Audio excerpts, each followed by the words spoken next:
Bismillahirrahmanirrahim. Alhamdulillah wasyukurillah. Kita bertemu lagi dalam pembelajaran IPA di bab kedua ini.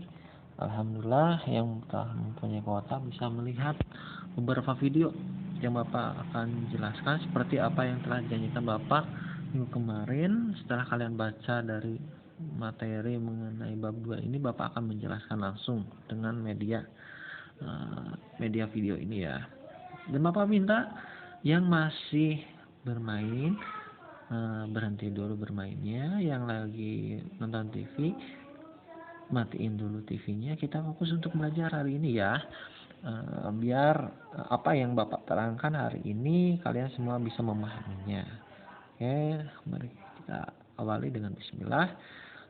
Semoga pembelajaran hari ini bermanfaat dan semuanya bisa memahaminya. Oke. Ini ya, bab 2 ini kita akan belajar mengenai interaksi makhluk hidup dengan lingkungan. Apa itu lingkungan? Lingkungan adalah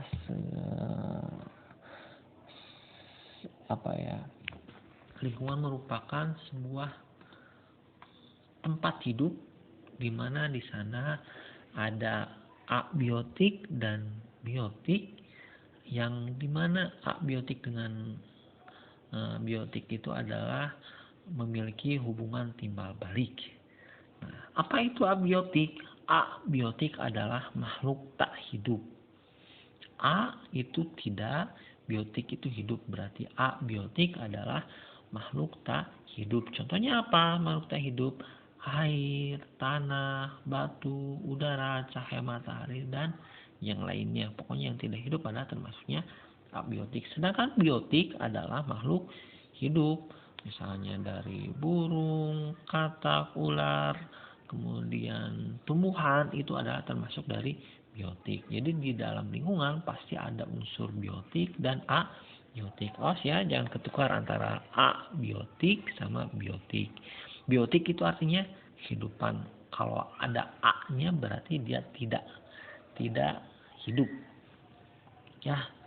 Nah, kita lanjut ke slide selanjutnya.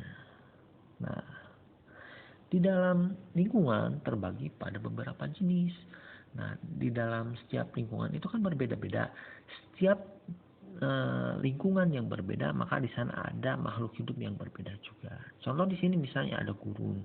Gurun di sini terkenal dengan keadaan lingkungan hidup yang sangat panas. Di sini jarang sekali rumput, kemudian jarang sekali air. Maka di sini ada hewan-hewan yang berciri khas juga, seperti misalnya unta, yang dimana unta itu dapat bertahan di dalam lingkungan yang sedikit airnya. Kemudian ada di sini padang rumput.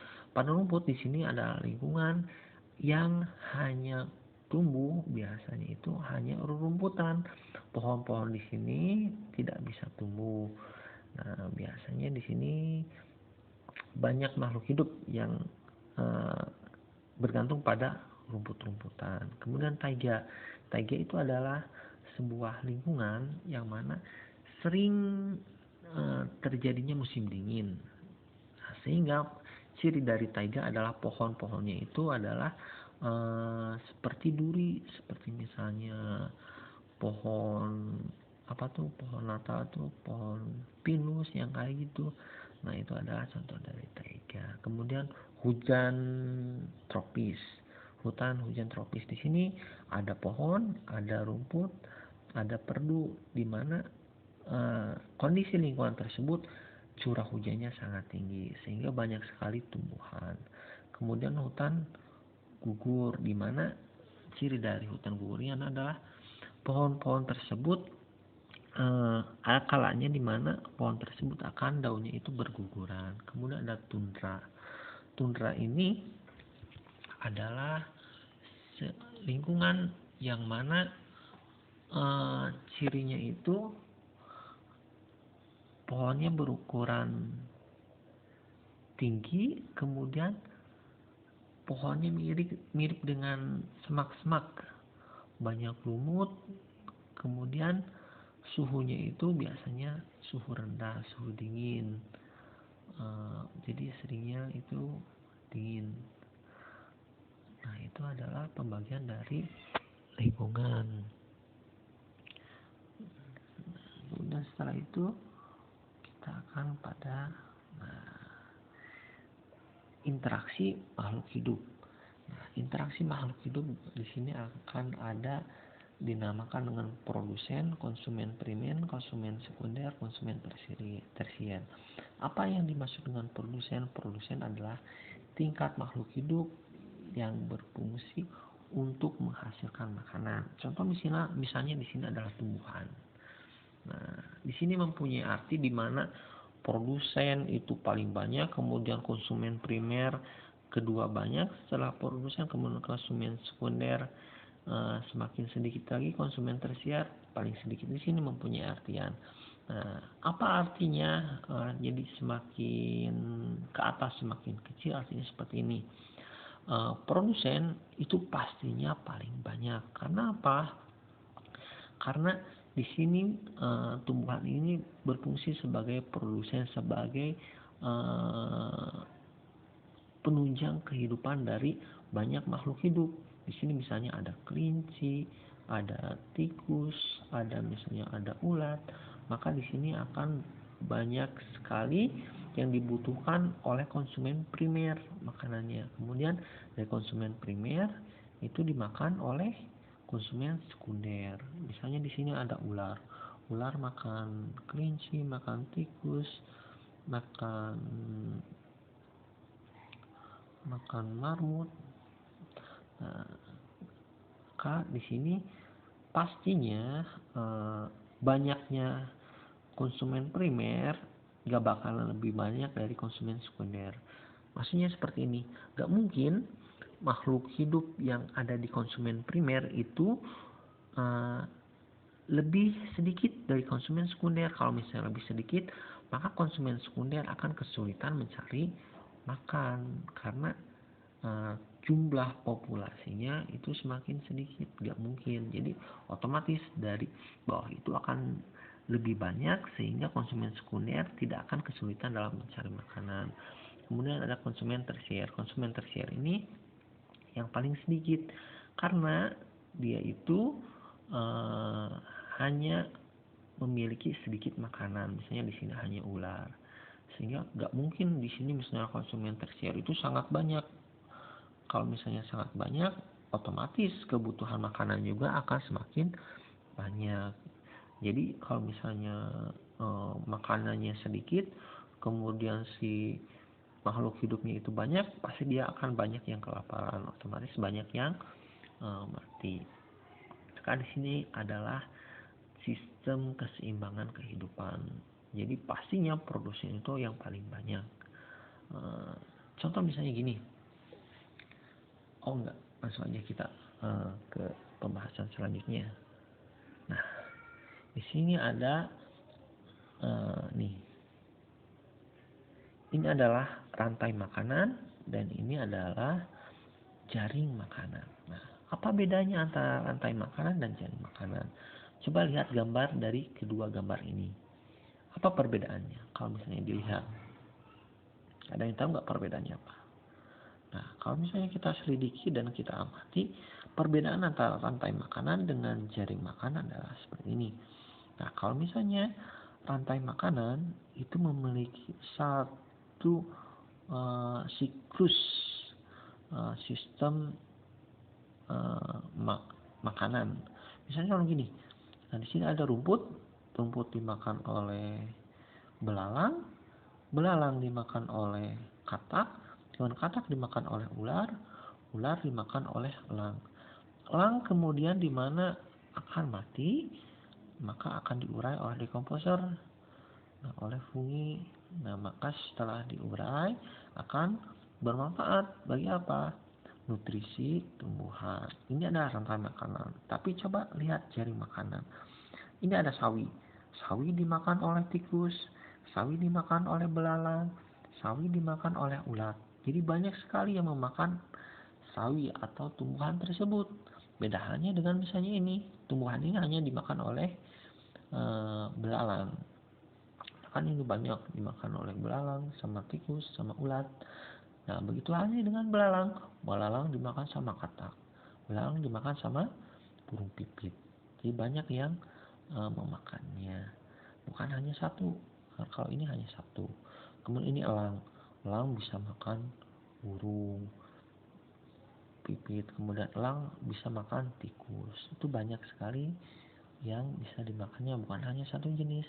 Nah, ini perbedaan antara jaring makanan dan rantai makanan. Ya, paham ya, mudah-mudahan paham ya antara perbedaan antara rantai makanan dengan jaring makanan. Nah, kemudian Bapak akan menjelaskan ada sebuah cerita. Ini ada sebuah kerajaan di Cina yang dimana pada saat itu panen padi di kerajaan tersebut sedikit. Kenapa sedikit? Karena di sana banyak sekali hama burung. Kan burung makan padi. Sehingga ketika banyak burungnya, maka si padi akan berkurang. Maka di sini si raja mempunyai keputusan atau mempunyai ide, yaitu membasmi semua burung yang ada. Jadi si raja itu membuat sayembara, siapa yang dapat membunuh banyak burung maka dia dapat hadiah. Sehingga masyarakat di sana berbondong-bondong untuk membunuh si burung. Untuk apa? Agar panen nanti si padi tersebut akan semakin banyak. Tapi dari ide tersebut ternyata gagal. Malahan si padi tersebut semakin banyak hamanya. Kenapa? Kenapa? Karena ketika burung dibasmi, burung tidak ada sama sekali di lingkungan, maka apa yang terjadi? Maka ulat tidak ada yang memangsa, sehingga ulat semakin banyak. Kemudian belalang tidak ada yang memangsa, maka belalang akan semakin banyak. Ketika belalang ini sangat banyak, ulat ini sangat banyak, apa yang terjadi? Maka si padi tersebut akan gagal panen. Karena ini yang menjadi pemakan dari tumbuhan atau padi tersebut semakin banyak, sehingga panen tersebut semakin parah dan semakin terpuruk. Sehingga apa yang menjadi keputusan raja untuk membunuh salah satu dari jaring makanan ini menjadi salah, sehingga panen tersebut menjadi gagal. Nah, selanjutnya adalah penjelasan mengenai interaksi antar makhluk hidup. Di sini ada interaksi simbiosis. Simbiosis terbagi pada 3. Ada simbiosis mutualisme, simbiosis komensialisme, ada simbiosis parasitisme. Apa itu simbiosis mutualisme? Nah, contohnya misalnya di sini ada contohnya kupu-kupu dengan bunga. Apa yang terjadi dengan antara interaksi ini? Kupu-kupu dapat memakan sari dari bunga tersebut. Kemudian si bunga tersebut keuntungannya apa? Dia dapat melakukan perkawinan antara tumbuhan ini dengan bantuan si kupu-kupu. Kupu-kupu menyedot ke sini dan membawa serbuk sari dari si bunga tersebut, kemudian pergi ke bunga yang lain sehingga terjadilah perkawinan. Ini akan menjadi sebuah keuntungan di antara dua organisme, antara kupu-kupu dan si bunga tersebut. Kemudian selanjutnya ada simbiosis komensialisme. Contohnya seperti apa? Simbiosis komensialisme itu terjadi ketika misalnya antara dua makhluk hidup yang dimana satu diuntungkan dan satu lagi tidak dirugikan dan tidak juga diuntungkan. Contohnya apa? Seperti misalnya ini ada ikan kecil yang selalu mengikuti si paus, si hiu.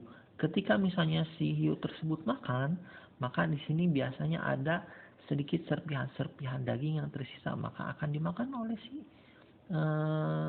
ikan kecil yang selalu mengikuti ikan hiu tersebut, dan si ikan hiu tidak merasa dirugikan karena itu hanya serpihan kecil. Maka itu dinamakan dengan komensialisme. jadi satu diuntungkan dan satu lagi tidak diuntungkan dan juga tidak dirugikan. Next, ada parasitisme. Nah, untuk parasitisme itu adalah di mana kejadiannya itu yang satu diuntungkan dan satu dirugikan. Seperti contohnya apa? Contohnya misalnya nyamuk dengan manusia. Si nyamuk ketika misalnya menyedot darah manusia, maka yang diuntungkan adalah si nyamuk. Nyamuknya akan tapi kita dirugikan, kita menjadi jatuh. Contohnya seperti itu. Kemudian contoh lainnya adalah ini tumbuhan dengan pohon. Si tumbuhan ini dia itu menyerap nutrisi yang ada di pohon, dan si pohonnya apa? Nutrisinya dicuri oleh si tumbuhan ini. Itu adalah contoh dari parasitisme, yang satu diuntungkan, yang satu dirugikan. Kemudian selanjutnya adalah predasi. Nah, predasi ini adalah contoh interaksi yang mana dua organisme, yang satu dimakan, yang satu lagi memakan. Jadi ini predasi adalah contoh makan dan dimakan. Contoh misalnya singa memakan ini banteng. Banteng tersebut dimakan oleh si singa. Jadi ini proses makan memakan, predasi ya. Kemudian contoh selanjutnya adalah kompetisi. Nah, biasanya kompetisi ini terjadi antara suatu makhluk hidup yang sama atau sejenis. Misalnya ini ada elang misalnya elang jantan, dia itu yang sedang berebut makanan. Nah, ini akan dinamakan sebagai kompetisi, yang mana terjadi perebutan makanan. Atau misalnya ayam jantan dengan ayam jantan lagi, yang mana dia itu berebut misalnya si betina, maka ini dinamakan dengan kompetisi. Kemudian yang terakhir adalah netral. Itu misalnya contoh di sini ada dua organisme, itu ayam sama kucing. Ketika di dalam lingkungan tersebut ada ayam sama kucing, maka tidak akan terjadi misalnya yang diuntungkan atau dirugikan. Seperti misalnya ayam, ketika ada kucing tidak diuntungkan, tidak dirugikan, dan sama halnya dengan kucing. Kucing itu tidak dirugikan dan juga tidak diuntungkan ketika ada ayam. Maka di sini terjadilah interaksi yang dinamakan dengan netral. Kemudian yang terakhir, berdasarkan peran organisme, kemampuan menyusun makanan maka akan dibagi menjadi dua, yaitu autotrof dan heterotrof. Autotrof adalah makhluk hidup yang dapat membuat makanannya sendiri, yaitu dengan cara apa? Dengan cara fotosintesis. Maka contoh dari autotrof adalah semua tumbuhan, yang mana dia melakukan fotosintesis. Sedangkan heterotrof, dia itu tidak bisa membuat makanan sendiri sehingga dia akan memakan. Misalnya contoh di sini ada herbivora, karnivora, dan omnivora. Herbivora, si kuda di sini tidak bisa membuat makanan sendiri sehingga dia akan memakan rumput untuk memenuhi energi atau memenuhi makanannya. Kemudian di sini ada karnivora.